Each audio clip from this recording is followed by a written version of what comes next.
ગુજરાત વિધાનસભામાં ગૃહમંત્રી હર્ષ સંઘવીએ વિસાવદરના ધારાસભ્ય ગોપાલ ઇટાલિયાને લઈને ટિપ્પણી કરી, જેમાં થોડાક દિવસ પહેલા કોળી સમાજનો જે સમૂહ લગ્નનો કાર્યક્રમ હતો, આ દરમિયાન દિલ્હીના પૂર્વ મુખ્યમંત્રી અરવિંદ કેજરીવાલે વિરાટ કોહલીને કોળી સમાજ સાથે એમના સંબંધ હોય તે પ્રકારની વાત કરતા ગૃહમંત્રી હર્ષ સંઘવીએ ગૃહમાં શું કહ્યું, વિગતે વાત કરીએ.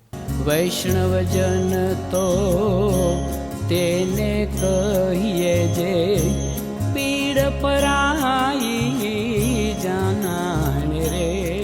નમસ્કાર દર્શક મિત્રો, નવજીવન ન્યૂઝમાં આપનું સ્વાગત છે. હું છું ફૈઝાન. પ્રથમ વખત ગૃહમંત્રી હર્ષ સંઘવી દ્વારા ગોપાલ ઇટાલિયાને લઈને ગૃહમાં વાત કરવામાં આવી. હવે આખો મામલો એવો હતો કે થોડાક દિવસ પહેલાં વીર માધાતા સંગઠન દ્વારા સમૂહ લગ્નનો કાર્યક્રમ રાખવામાં આવ્યો હતો. ભાવનગર ખાતે આ કાર્યક્રમમાં દિલ્હીના પૂર્વ મુખ્યમંત્રી અરવિંદ કેજરીવાલ પણ ઉપસ્થિત રહ્યા હતા અને તે દરમિયાન તેમણે એક ભાષણ કર્યું હતું. આ ભાષણમાં વિરાટ કોહલી છે તે કોળી સમાજના હોય તેવી વાત તેમણે કરતા ગૃહમાં લોકો ખડખડાટ હસી પડ્યા હતા. અને આને લઈને ગૃહમંત્રી હર્ષ સંઘવીએ ટિપ્પણી કરી હોય તેવો દાવો ગોપાલ ઇટાલિયાએ નિવેદનમાં કર્યો છે. અને આ બાદ ગોપાલ ઇટાલિયાએ સ્પષ્ટતા કરી છે અને કહ્યું છે કે વિધાનસભા જો લાઈવ થાય તો તમે તો હાલ હસી રહ્યા છો, પરંતુ દરરોજ તમારા લોકોના જે જવાબો હોય છે તેના કારણે ગુજરાતના લોકો પેટ પકડીને હશે, કેમ કે એકથી વધીને એક મોટા કમા ત્યાં બેઠા છે. સાથે જ કેટલાક સણસણતા સવાલો છે તે ગોપાલ ઇટાલિયાએ ગૃહમંત્રીને પૂછ્યા અને કહ્યું કે ગૃહમંત્રી કોળી સમાજના મસીહા બનવાની કોશિશ ન કરે. કોળી સમાજ માટે તેમણે શું કર્યું છે તે બધાને ખબર છે. પહેલા તો સાંભળો ધારાસભ્ય ગોપાલ ઇટાલિયાને. ગુજરાતની વિધાનસભા એ ગુજરાતની 7 કરોડ કરતા પણ વધુ જનતાના પ્રશ્નો ઉપર ચર્ચા કરવા અને પ્રશ્નોનું નિરાકરણ લાવવા માટે બનેલી છે. પણ આ વિધાનસભાની અંદર શું શું ચાલે છે એ ગુજરાતની જનતા જાણી ન શકે, એટલે ભાજપની સરકારે વિધાનસભાનું લાઈવ ટેલિકાસ્ટ બંધ રાખ્યું છે. હવે આ લાઈવ બંધ રાખીને પછી અંદર બેસીને મોટી મોટી ફાગા ફોજદારી ભાજપના નેતાઓ કરી રહ્યા છે. આજે ગુજરાતના લોક લાડીલા 8 પાસ મંત્રી એમણે એવું નિવેદન કર્યું ગૃહની અંદર, વિધાનસભાની અંદર, કે અમે ટીવી જોતા હતા ત્યારે અરવિંદ કેજરીવાલે એવું કીધું કે કોહલી છે એ કોળી સમાજના બેટ્સમેન છે. આ જોઈને અમને હસી હસીને પેટમાં દુખવા આવ્યું. આવી વાત ગુજરાતના ઉપમુખ્યમંત્રીએ કરી. પણ તમે તો ટીવી જોઈને હસીને પેટમાં દુખતું હશે. અમે તો રોજ ગૃહની અંદર બેસીએ તમને જોઈએ ત્યાં અમારા પેટ દુખી જાય છે. અમારે ક્યાં કહેવા જવાનું? કોને કહેવાનું કે આ શું ધંધો શું તમાશો ચાલે છે?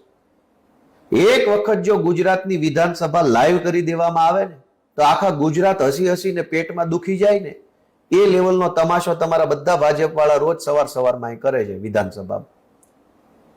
તો ગુજરાતની વિધાનસભામાં ચર્ચા કે ચિંતા કેજરીવાલની નહીં, 7.5 કરોડ કરતા વધુ લોકોની તમારે કરવી જોઈએ.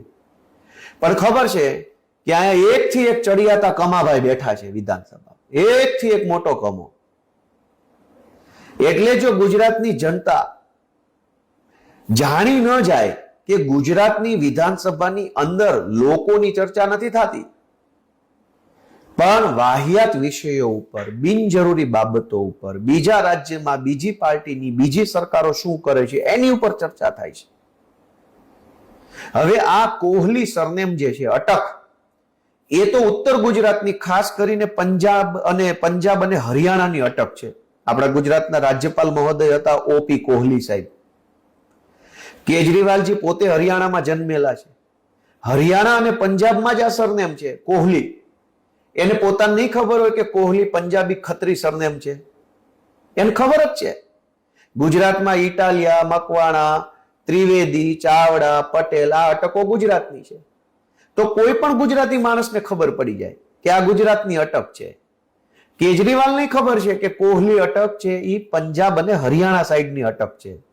કોહલી અટક વાળા છે એ પંજાબી ખત્રી હોય છે, એ કોળી નથી. કેજરીવાલ સાહેબ એમ કીધું કે કોળી સમાજની અંદર ખૂબ મોટી શક્તિ પડેલી છે, યુવાનો ખૂબ મહેનતુ છે, પણ એમને જો હજુ વધુ સારું શિક્ષણ મળે, વધુ સારી વ્યવસ્થા મળે તો કોળી સમાજ પણ ગુજરાતની પ્રગતિમાં અત્યારે જે યોગદાન આપે છે એના કરતા 1000 ગણું વધુ યોગદાન આપી શકે એવો તાકાતવાળો સમાજ છે. હવે આ વાતનું વતેસર કરી ગુજરાતની વિધાનસભાની અડધી કલાક બગાડવા માટે થઈ અને હર્ષ સંઘવીએ અંદર ભાષણ કર્યું. ગુજરાતની વિધાનસભામાં આવા જોક્સ કહેવાના છે? આ હાટું થઈને વિધાનસભાનું સત્ર ચાલુ કર્યું છે. તમારે કોળી સમાજના પ્રશ્નો ઉપર તો જવાબ આપ્યો નહીં. આ હર્ષ સંઘવી ગુજરાતના ગૃહમંત્રી છે. ગુજરાતના 128 માછીમાર ભાઈઓ પાકિસ્તાનની જેલમાં છે. અનેક માછીમાર ભાઈઓનું પાકિસ્તાનની જેલમાં મૃત્યુ થઈ ચૂક્યું છે. એમનો પરિવાર અત્યારે અહીંયા નોંધારો છે.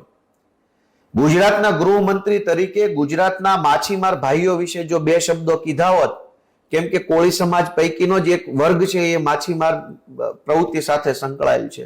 જાફરાબાદ અને જે ત્યાં ગીર સોમનાથના બધા દરિયાકાંઠો છે ત્યાં. તો હર્ષ સંઘવીએ કોળી સમાજ વિશે જ બોલવું હતું તો સૌથી પહેલા માછીમાર ભાઈઓ પાકિસ્તાનની જેલમાં છે. ડબલ એન્જિનની સરકાર છે. ડબલ ને 2.5 એન્જિન. વડાપ્રધાન ભાજપના, મુખ્યમંત્રી ભાજપમાં અને એક નાયબ મુખ્યમંત્રી, એટલે અડધું એન્જિન ગણવાનું. 2.5 એન્જિનની સરકાર છે. તો પાકિસ્તાનની જેલમાંથી 2.5 એન્જિનની સરકાર આપણા માછીમાર ભાઈઓ છોડાવી શકતી નથી અને વિધાનસભાની અંદર મજાક મશ્કરી કરો છો. શરમ નથી આવતી? શરમ આવવી જોઈએ, શરમ. તમે લોકો રોજ સવારે વિધાનસભાની અંદર જે મજાક મસ્તી હી હા ટાઈમપાસ કરો છો ને, ગુજરાતની જનતા જે દિવસે જાણી જશે ને તે દિવસે લુગડા ફાડી નાખવાની છે પબ્લિક. હા, અમે અમારી નજરે જોઈએ છે ને તો અમને એટલું બધું દુઃખ થાય છે કે શું તમાશો ચાલે છે. એકવાર કરો લાઈવ જો પાણી વાળા હોવ તો. અને તમને કેટલું બોલતા આવડે છે ગુજરાતની જનતા જાણે. બાળક બોલી શકો છો, બાળકીઓ બોલી શકો છો. તમારા બોલવાના ઠેકાણા નથી. કેજરીવાલનો ક્યાં કકળાટ માંડ્યો છે?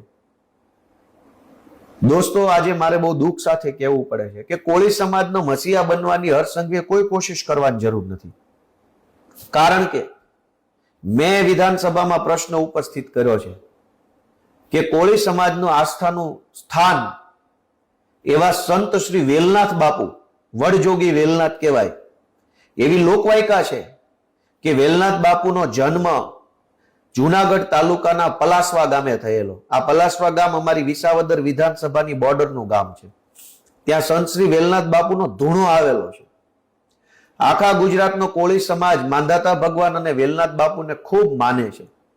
આ જ હર્ષ સંઘવીની સરકાર છે વેલનાથ બાપાના ધૂણાનું રિનોવેશન કેમ નથી કરતા?